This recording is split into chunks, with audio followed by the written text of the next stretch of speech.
Bueno, ahora sí, creo que lo tenemos a Johnny. ¿Me escuchás, Johnny? Buen día, Juan, sí, perfecto.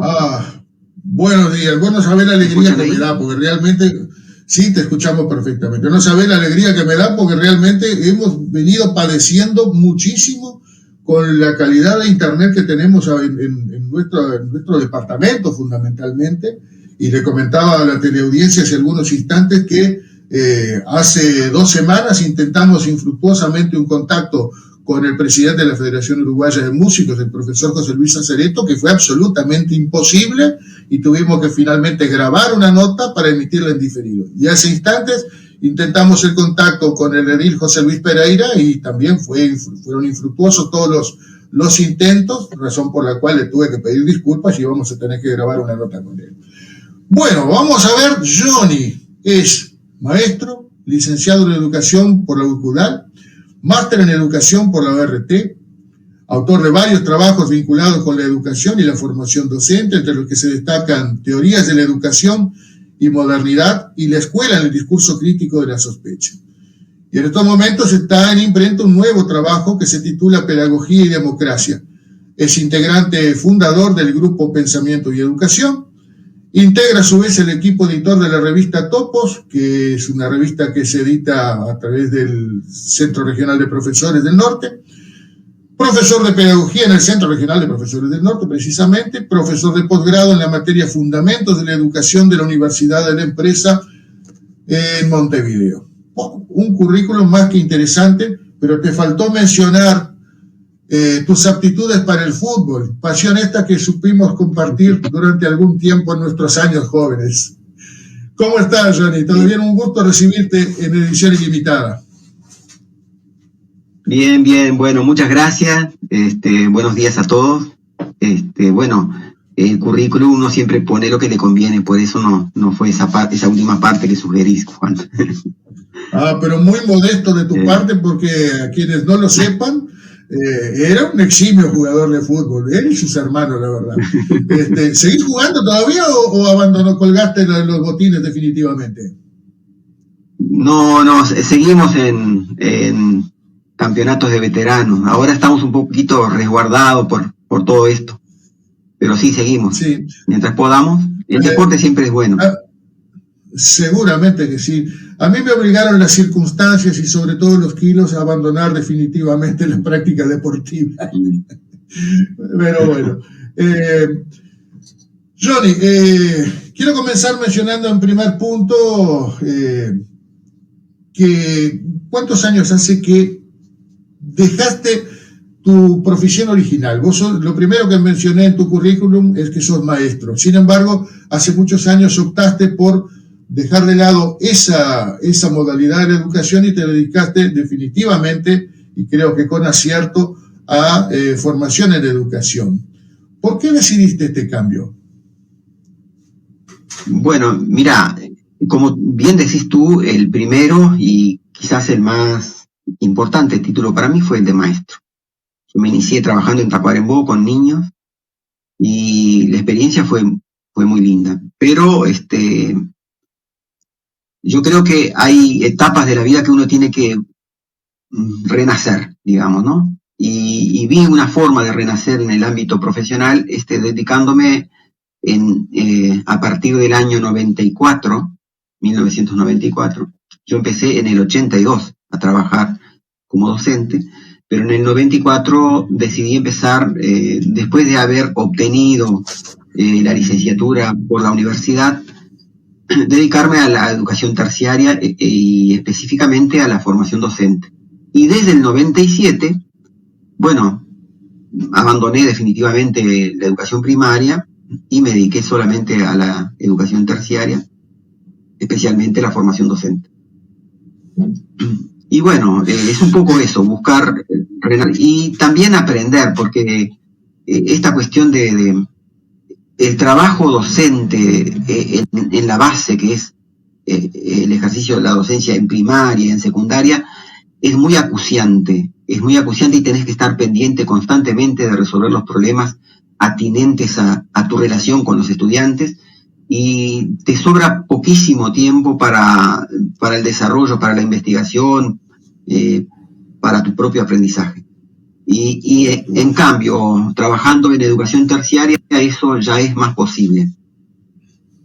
Y en mi caso, más aún, porque en el SER yo tengo un cargo de 40 horas y ese cargo se compone justamente de horas de docencia directa, pero también de horas de investigación y también ahora se va a integrar también los proyectos de extensión. Pero entonces ahí me ha permitido poder desarrollarme en el ámbito profesional y poder producir algunas cosas que he producido. Todos los años publico algún artículo, algún capítulo de libro o en revista, y recurrentemente cada tanto algún texto un poco más extenso, pero eso porque las condiciones de trabajo lo han posibilitado, ¿no? Eso sería imposible en la tarea acuciante diaria, increíble que hacen los maestros. Yo lo hice en una época, y que hacen los profesores también, ¿no? Sí, cuánta verdad decía yo de lo que vos estabas diciendo. Como sabés, yo fui estudiante tuyo en el CEP y hoy en día soy profesor efectivo en una escuela de nuestra ciudad, profesor de portugués, para aquellos que no lo saben. Y a pesar de no tener la tarea de maestro, y sí como profesor propiamente dicho, realmente es como tú decís, es una tarea muy acuciante. El maestro al tratar, o el profesor en este caso como el mío, que trabajo con niños en una escuela, no es solamente un docente, es un maestro, es un psicólogo, es un asistente social, es un segundo padre o una segunda madre en el caso de las maestras, porque realmente los niños muy a menudo requieren una contención que infelizmente en la casa suelen no tener, en muchos casos. Y eso impide, obviamente, lo que vos decías, dedicarse a la investigación, al perfeccionamiento, por más que uno lo intente. Yo realmente veo el trabajo que hacen mis colegas, fundamentalmente los maestros, en materia de intentar actualizarse permanentemente, y lo difícil que es. Se suele decir que el maestro trabaja 4 horas de manera tan injusta, porque realmente quien dice eso es porque o no tiene un maestro en su casa o no conoce realmente la tarea. Se llega a trabajar hasta el triple a veces, o el doble en la casa de lo que se trabaja en una escuela, ¿no? Bueno, yo he tenido el gusto realmente de leer tus publicaciones, y bueno, celebro el hecho de que hayas tomado la decisión por ese camino. Sí, me decía Johnny. No, que plenamente de acuerdo con lo que estás diciendo. De hecho, a veces se juzga una profesión, como en todas las profesiones, ¿no? Por los casos, justamente las excepciones o casos que no forman parte del métier. Generalmente los malos casos se toman como ejemplo para todos, y no es así. Obviamente puede haber algún docente que se la lleve de plancha hoy en día, pero la mayoría de los docentes, maestros y profesores están en el campo de batalla, y es acuciante porque no tienen a veces ni fines de semana. La gente no sabe de eso, ¿no?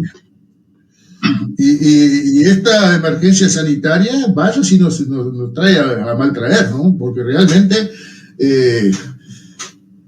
la gente que por ahí es neófita en este tema, que no lo conoce, no tiene idea del tiempo que uno tiene que invertir. Ahora estamos volviendo a la presencialidad, felizmente volviendo a la presencialidad, pero la gente no tiene idea de todo el trabajo que se hace desde el domicilio.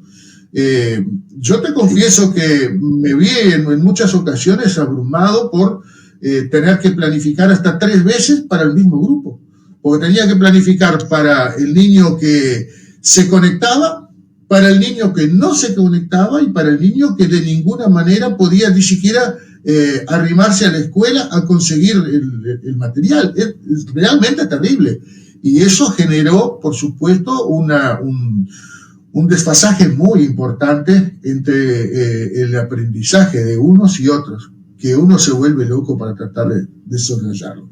Bueno, pero el objetivo de esta nota, Johnny, es a raíz de lo que organizó el CERP del Norte la semana pasada y que infelizmente, a pesar de tener la voluntad de asistir, no fue posible porque en los momentos en que se producía esta instancia estaba yo cumpliendo tareas profesionales justamente. En el CERP del Norte se llevó a cabo una jornada académica tendiente a abordar el tema del Año Internacional de Erradicación del Trabajo Infantil. Problemática que vaya que sí, realmente es problemática, valga la redundancia. Bueno, contanos un poco en qué consistió esta jornada y cuáles fueron los resultados de la misma. Ok, bueno, como tú sabes, desde el 2002, la OIT, la Organización Internacional del Trabajo, para visibilizar el problema del trabajo infantil, declaró el Día Internacional del Trabajo Infantil, de la lucha contra el trabajo infantil, el día 12 de junio. Y ya en reuniones anteriores, a nivel de las Naciones Unidas, se había definido, el año anterior a ya se tenía conciencia de que este año, todo el año 2021, iba a estar, definido como el año de la lucha contra el trabajo infantil. Bueno, cerca de la fecha, justo el día 12 cayó un sábado, bueno, nosotros no queríamos dejar pasar en blanco esta cuestión y organizamos una jornada sencilla, pero que resultó bastante interesante al final, porque se fueron sumando mucha gente, se fue sumando. Y bueno, el día 11, que fue un viernes, teníamos a los estudiantes, por razones obvias tuvimos que hacer el día 11, hicimos esta jornada que consistió en una conferencia central a cargo de una experta en sociología del trabajo y una académica muy respetada en la universidad, en especial en la Facultad de Sociología y en la Facultad de Humanidades y Ciencias, que es la doctora Emma Julia Macera. Ella es socióloga, es especialista en sociología del trabajo, aunque también ha trabajado mucho en otras áreas vinculadas con la educación. Ella trabajó en la órbita de el pedagogo Saviani, estuvo también trabajando con Sarifian, que es un referente internacional sobre la cuestión de la sociología del trabajo. Entonces ella hizo la conferencia de apertura. Y luego, el resto de la jornada se dividió entre distintas ponencias y debates y discusiones con distintos actores vinculados con la temática específica de la infancia y el trabajo infantil, como ser la educación primaria, como ser el INAU, y bueno, la formación docente también tuvo su palabra, etc. Y entonces, en eso consistió básicamente esa jornada, que por otra parte nos sorprendió bastante porque te diría que el Zoom que usamos, que es un Zoom oficial, digamos, del CERP,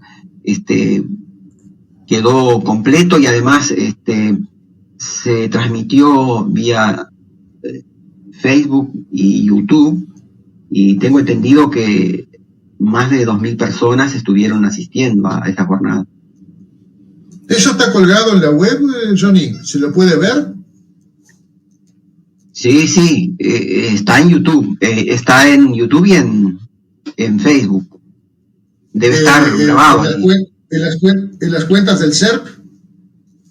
En la cuenta del CERP, sí. El CERP tiene una cuenta de Facebook bien. También. Entonces, estas redes permiten una comunicación más fluida y amplia con el público, con los estudiantes. Son poderosas herramientas de difusión, ¿no? Claro, pero interesantísimo justamente para... Tú mismo en tu nación.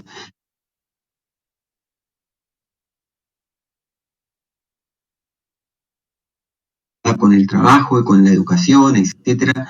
Esta cuestión que puede parecer o aparentar una cuestión quizás que afecte a muy pocos niños, pero son 10 de cada, de cada 10 niños en todo el mundo, uno está en esa situación.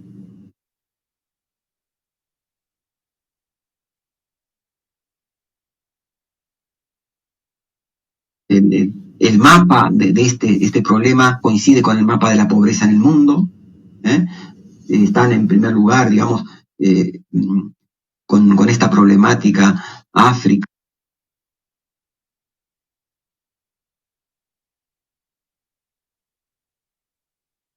$11 millones de niños más o menos en esa situación. Y es un tema, un problema bastante complejo, porque por un lado, el trabajo dignifica al hombre, el verdadero trabajo, el trabajo no alienado, el trabajo que lo hacemos y que nos autorrealizamos en él. Y de hecho ha habido experiencias en educación donde hay escuelas del trabajo, ¿no? Entonces se usa el trabajo de manera sana y prudente también en el desarrollo y en la educación de los niños. Pero lo que se está tratando acá es cuando el trabajo afecta la integridad del niño, le impone responsabilidades y exigencias demasiados para su edad, interrumpe su niñez y su propia educación. Entonces ahí estamos hablando de otro tipo de cosas que hay que inmediatamente tomar cartas en el asunto, ¿no? Y todas las fuerzas vivas, entre ellas la educación, pero ni que hablar las políticas. Vamos a decir que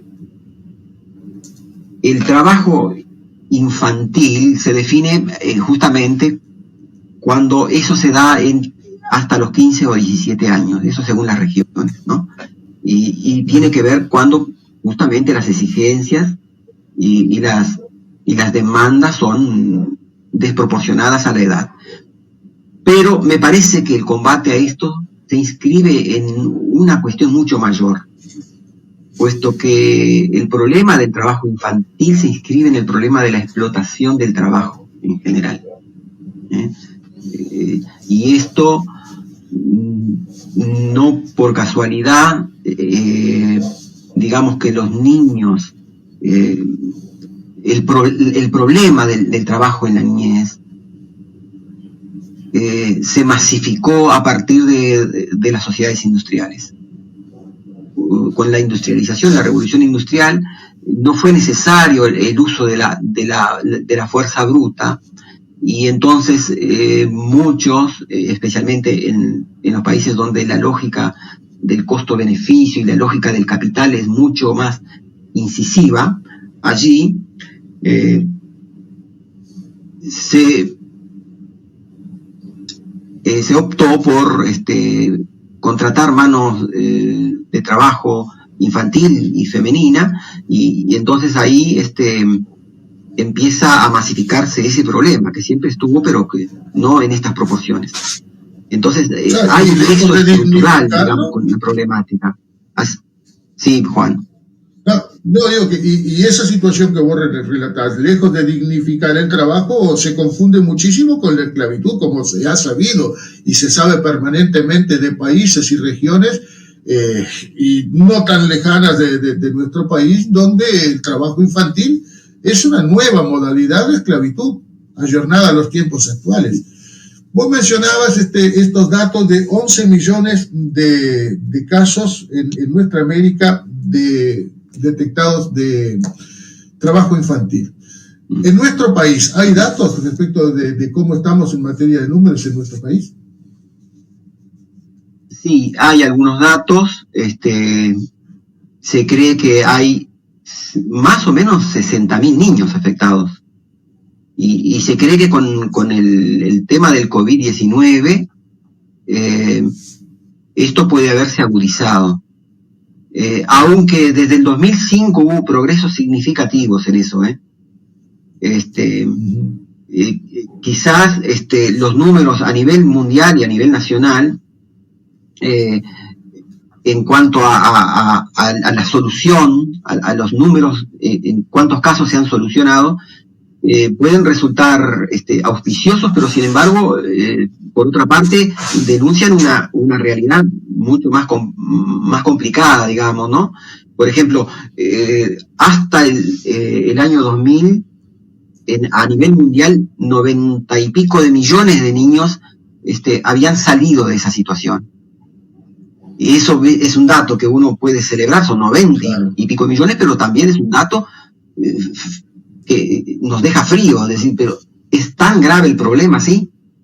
Y que todavía sigue, estamos todavía con el desafío. Será, ¿no?, grave que celebramos que 90 millones se te hayan dejado, lo que quiere decir que teníamos realmente cifras, bueno, más vale que ni nombremos. Claro. Y en cuanto a la distribución, claro, y en cuanto a la distribución por género, Johnny, ¿qué correlación tiene entre niños y niñas el trabajo infantil a nivel mundial, o si hay datos a nivel de nuestro país? ¿Tenemos algo de esto? Sí, yo te diría, Juan, que datos hay, yo no los manejo, porque esto es, realmente los técnicos en esto son justamente del área de la sociología del trabajo, que tiene datos más específicos, pero hay, yo en este momento no recuerdo algunos, pero sí es claro que hay dentro del problema general del trabajo infantil, la cuestión de género también se presenta de manera muy cruda. Habitualmente, vamos a decir así, que cuando cuestiones sociales, éticas y morales están complicadas en la sociedad, y eso parece ser hoy el caso, son aquellos sectores de la población más vulnerables los que más padecen, y dentro de ellos los niños. Y dentro de la niñez, la niña especialmente sufre más aún, porque, por ejemplo, en cuanto a la niña, el problema del trabajo infantil se incrementa con el tema de la explotación sexual, y con otros problemas gravísimos, y sí, sin duda hay una diferenciación cuando lo analizamos por género. Yo en este momento no manejo los números. Bien.